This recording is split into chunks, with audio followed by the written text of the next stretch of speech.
Lo profundizamos en una entrevista en vivo. Son las 8:44. Saludamos al economista Rodrigo Mendieta. Él fue decano de la Facultad de Ciencias Económicas de la Universidad de Cuenca. Es analista económico. Economista Mendieta, bienvenido.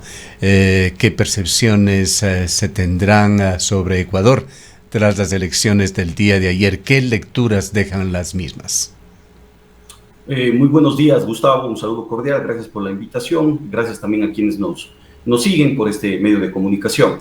Pues bueno, tenemos ya resultados. Yo creo que lo primero que va a pasar, quizás en el ámbito económico, es que la incertidumbre va a ser menor. Obviamente la incertidumbre en el Ecuador ha ido creciendo, más con una ola de inseguridad que hemos tenido, pero la incertidumbre, básicamente lo que tiene que ver con la relación político-económica, quizás en este momento es menor. Se va configurando, ¿no es cierto?, ya una asamblea que más o menos sabemos cómo va a estar, y sobre todo tenemos dos candidatos o dos binomios para terciar, digamos, para llegar a la segunda vuelta. Entonces, de eso da cuenta de que quizás ahora, ¿no es cierto?, la conversación va a ser en torno a ciertos temas. Eso es lo que esperamos, temas quizás un poco más profundos que tienen que ver con el tema económico, sabiendo, ¿no es cierto?, que va a ser un gobierno también relativamente corto, de 1 año 6 meses, 1 año 8 meses, y que obviamente pues también lo que vamos a tener es que enseguida, ¿no?, quizás vamos a entrar también ya en otro ciclo político, y que va a tener también eso consecuencias en lo económico.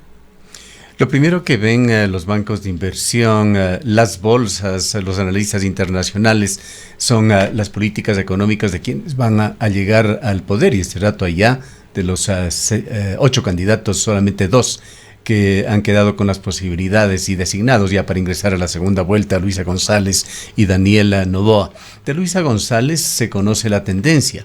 Ella, en sus declaraciones a lo largo de la campaña, calificó a Rafael Correa como posiblemente su principal asesor, pero también abrió espacio a Andrés Arauz, su candidato a la vicepresidencia de la República, como quien manejará las políticas económicas en su gobierno.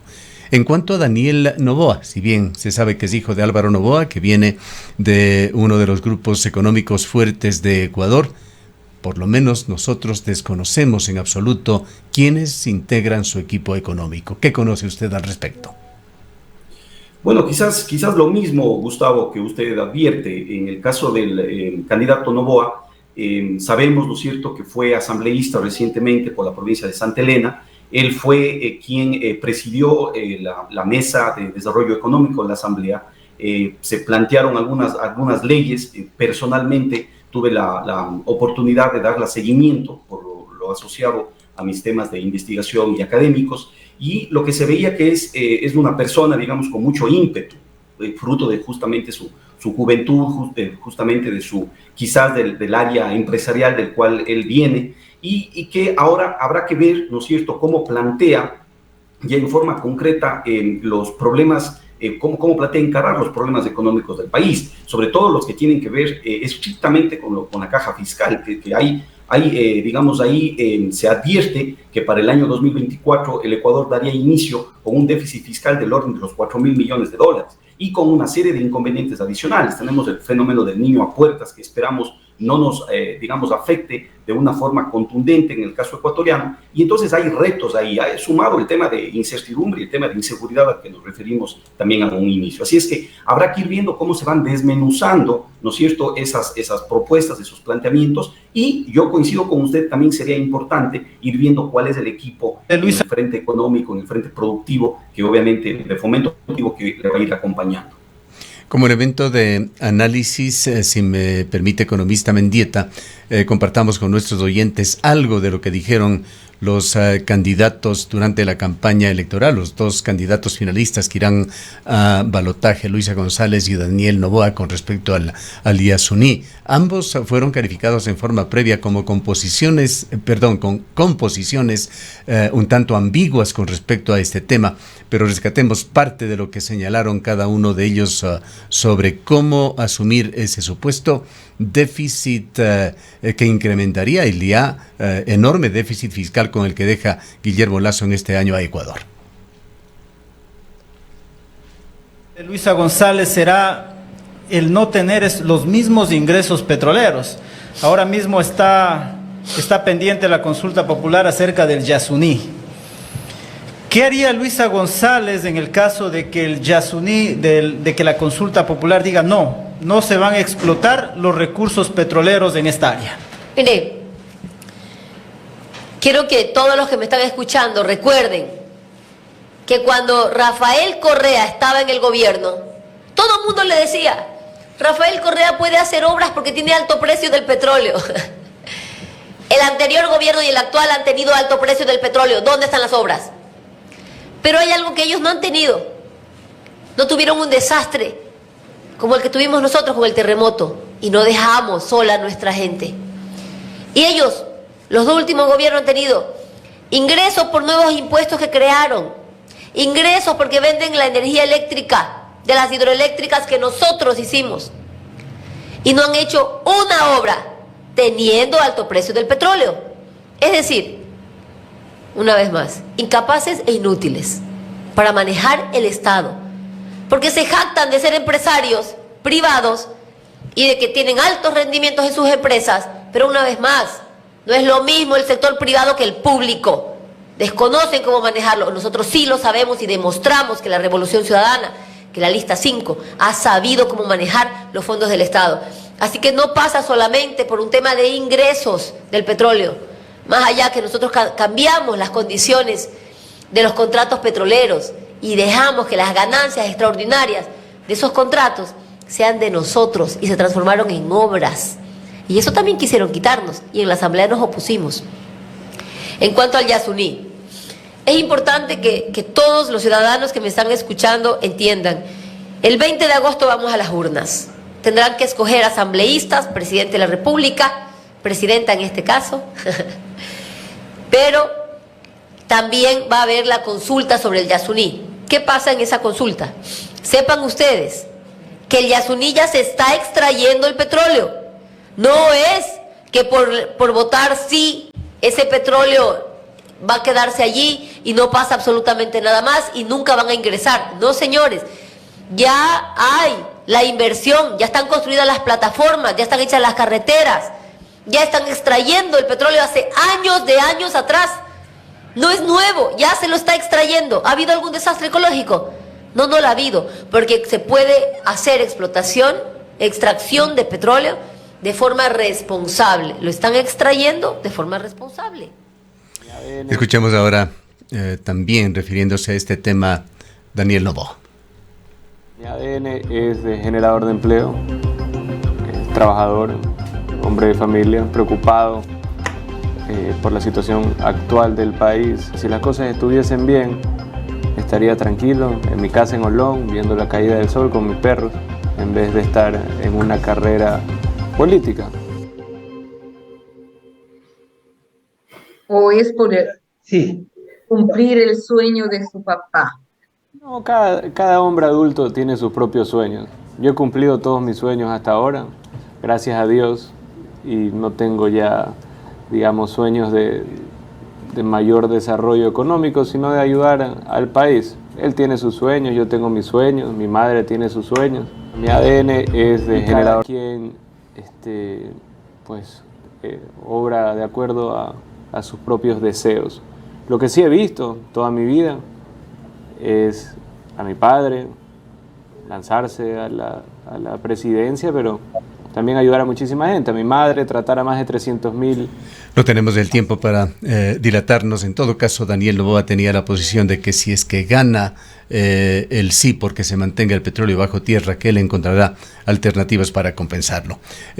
¿Cómo ve usted y sobre todo qué lecturas darán estos dos candidatos con respecto al manejo de este supuesto déficit que generaría el Yasuní, que a propósito le agradecería nuevamente estimarlo economista Mendieta?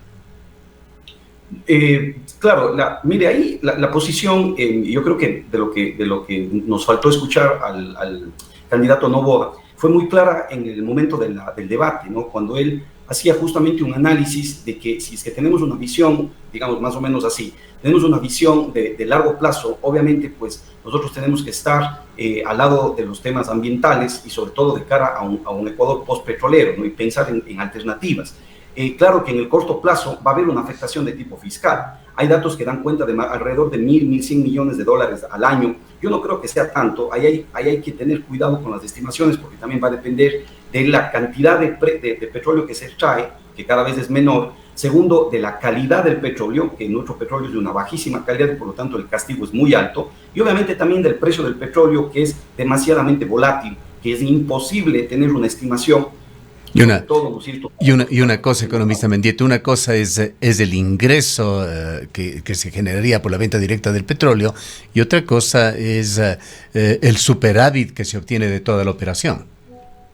Exacto, y finalmente, al final del día lo que nos interesa es cuánto el gobierno como tal, digamos, va a recibir, o está recibiendo o va a dejar de recibir. Entonces yo creo que ahí la compensación, ¿no es cierto?, va a ser relativamente, yo diría que en este caso, sencilla. Obviamente si es que le sumamos al problema de insostenibilidad fiscal, lo que va a meritar es tomar medidas que, repito, van a ser, yo lo que estoy planteando es que pongamos sobre la mesa, ojalá yo creo que el mismo Lasso puede hacerlo, quizás ya está de salida, pero para el próximo gobierno hay que poner sobre la mesa el tema de la focalización de subsidios. Ahí nosotros podemos tener un ahorro importante para el gobierno, entendiendo, ¿no es cierto?, que ese gasto se tenga que priorizar en los temas de seguridad y en los temas, sobre todo, del frente social, por los últimos acontecimientos. En ese sentido, entonces yo creo que esas son las dos visiones que están ahí. En el caso de la candidata del correísmo, pues claro que en su momento tuvieron un precio del petróleo alto que les permitió hacer gasto e inversión pública, pero también recordemos el gran endeudamiento que hubo, no solamente externo, sino también interno, el uso de las reservas internacionales del Banco Central, el tema de mucho dinero que se fue utilizando, y también no podemos dejar de decir la apuesta que también tuvo y tiene esta visión de gobierno con los temas mineros y extractivistas en términos generales. Economista Mendieta, otra de las preocupaciones recurrentes en cada elección a partir del año 2000 es el futuro de la dolarización. ¿Qué nos puede comentar al respecto?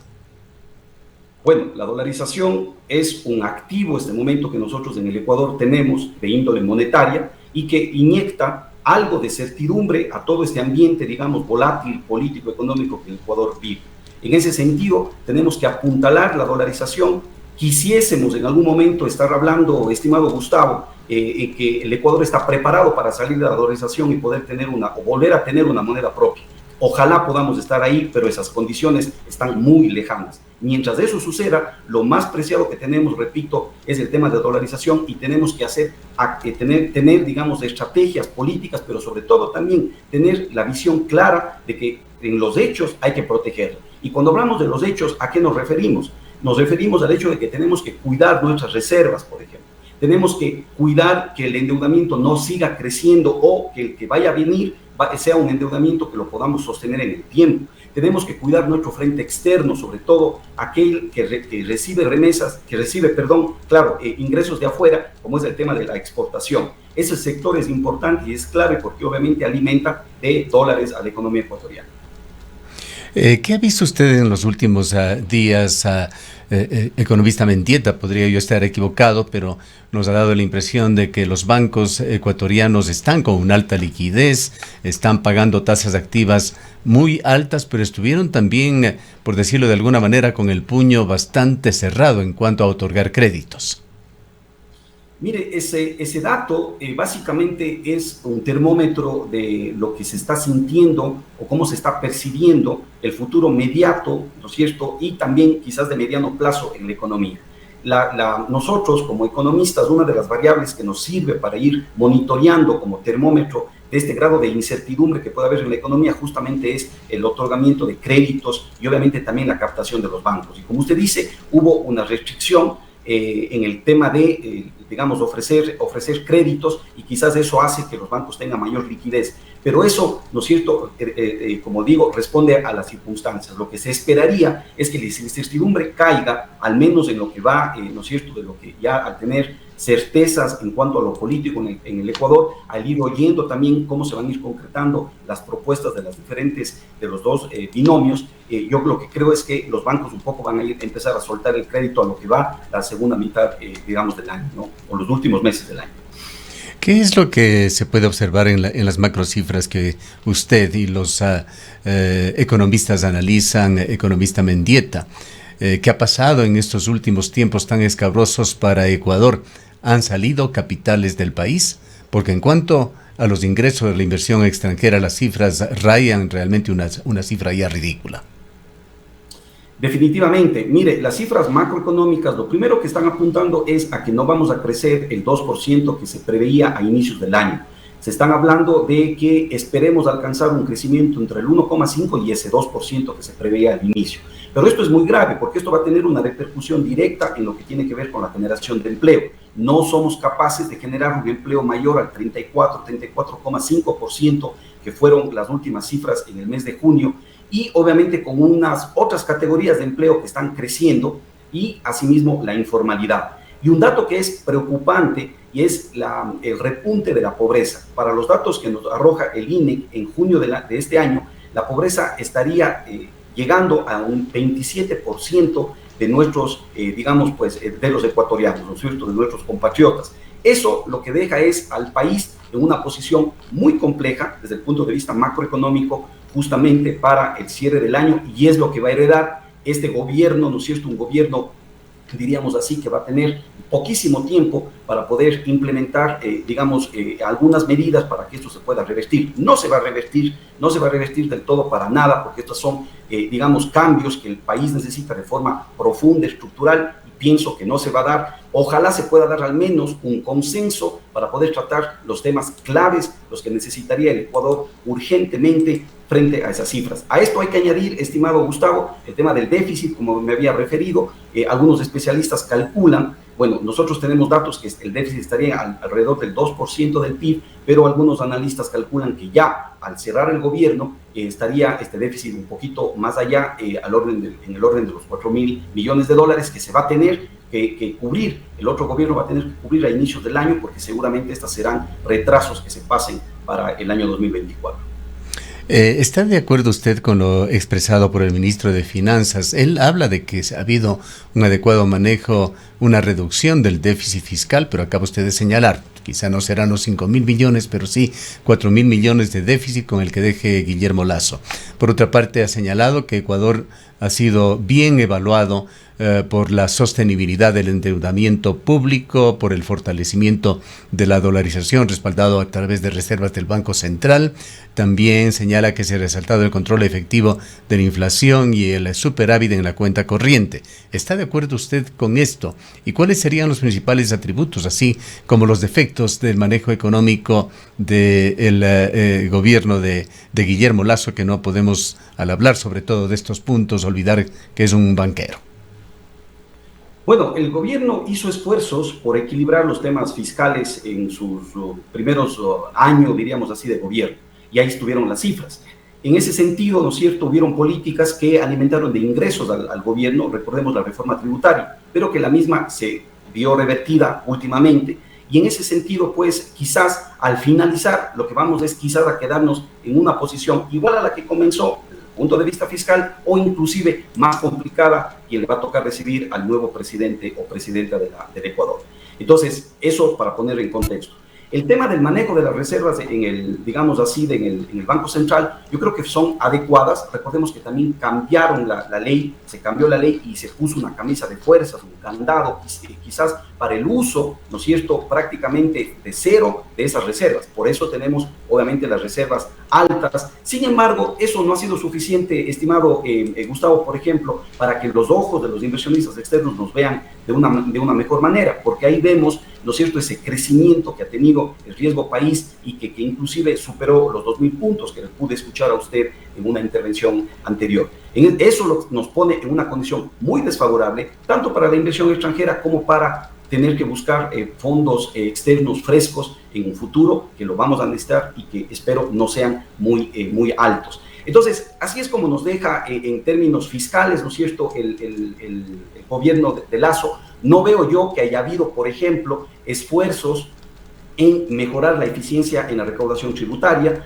No veo yo que haya habido esfuerzos, a pesar de que hubieron las mesas, ¿no es cierto? ¿Para qué? Para poder llegar a un gasto más público, más racional. Y cuando yo hablo de esto me refiero a una cosa sumamente específica, y es la focalización de los subsidios a los combustibles. Eso se conversó, se avanzó, pero no se logró. Por lo tanto, ¿no es cierto?, no podemos hablar, desde mi punto de vista, muy claro, no podemos hablar de que las cuentas fiscales queden en mejor manera. Yo diría que quedan igual o incluso peor.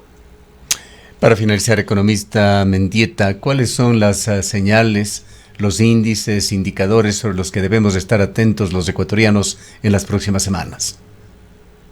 Bueno, tenemos que ver qué pasa con el riesgo país. Eso nos va a dar cuenta de cómo están mirando desde afuera esta contienda, este balotaje que va a haber de la segunda vuelta. No, yo creo que eso es importante. Luego, después también tenemos que ver cómo se van concretando las propuestas ya de los candidatos en los temas claves, que yo he resumido en 3 temas que son claves. El primero es el tema de la seguridad. ¿Cómo van el gobierno a confrontar este tema? ¿Cómo se van a dirigir los recursos para ello? Lo segundo, estimado Gustavo, es el frente social. Y ahí es una cosa interesante, porque yo encuentro en el candidato Noboa, por ejemplo, que habla mucho de aquello. Tenemos que ver cómo se concreta esto. Lo mismo a la candidata González, ¿no es cierto?, viniendo de un frente político que también ha estado muy ligado a lo social. Se está hablando de ello, pero hay que ver cómo se hace esto con este repunte, repito, de la pobreza al cual me referí anteriormente. Y en tercer lugar, también yo creo que eso va a tener que hablar de cómo vamos a tener recursos para ello. Y ahí quisiera ver cómo enfrentan el tema de la focalización de los subsidios. Entre 3.000 y 4.000 millones de dólares anuales se nos está yendo a nosotros en temas de subsidio. Subsidiar la contaminación, lo que justamente este momento está diciendo mayoritariamente el pueblo ecuatoriano, sobre todo las y los jóvenes, y es, por ejemplo, dejar el petróleo para proteger el medio ambiente. Si somos capaces de aquello, si hemos sido capaces de aquello, tenemos también que ser capaces de ser coherentes con analizar y sensibilizarnos con la focalización de los subsidios y entender que eso apunta justamente a lo contrario, y es en contra del medio ambiente. Entonces, ahí hay unos retos y hay cosas importantes. Si nos podemos hablar de otras situaciones, quizás más estructurales de la economía ecuatoriana, no hay tiempo, Gustavo. Ojalá se sienten las bases, pero lo fundamental que se va a necesitar es el consenso político, porque si caemos nosotros otra vez en una confrontación entre gobierno central y asamblea, pues obviamente la historia lamentablemente reciente se va a repetir. Y lo que pienso que es fundamental también son consensos. Hay una configuración política distinta, dicen los entendidos en la materia. Espero que esa conformación distinta política, estas nuevas generaciones que se están haciendo cargo de aquello, sean capaces de sentarse en una mesa y establecer puntos mínimos para el Ecuador. Es urgente el consenso político que se deba dar en el Ecuador para poder caminar y no hundirnos más de al punto en el que hemos llegado. Quizá vale la pena, viendo al comienzo, también referirnos un poquito más al tema de las consultas populares que se dieron ayer y sus resultados, que constituyen una especie de tarjeta amarilla al extractivismo. ¿Cómo debe ser esto interpretado, manejado en términos de modelo de desarrollo de matriz productiva del Ecuador? Que básicamente tenemos que apuntar a cosas distintas, Gustavo. Definitivamente, es una corriente que no solamente nace desde lo científico, desde lo académico, que no solamente nace desde una lógica, sino también nace con las nuevas generaciones y que va creciendo. Tenemos que apuntarle a la ciencia, a la tecnología, a la innovación. Tenemos que mejorar nuestros sistemas educativos para que rebasen esa lógica extractivista, primario exportadora que el Ecuador lamentablemente no puede superar. Gracias, economista Mendieta. Gracias a usted, Gustavo. Siempre a las órdenes. El economista Rodrigo Mendieta es académico de la Universidad de Cuenca, analista económico, tiene su PhD en economía. Son las 9:08 minutos.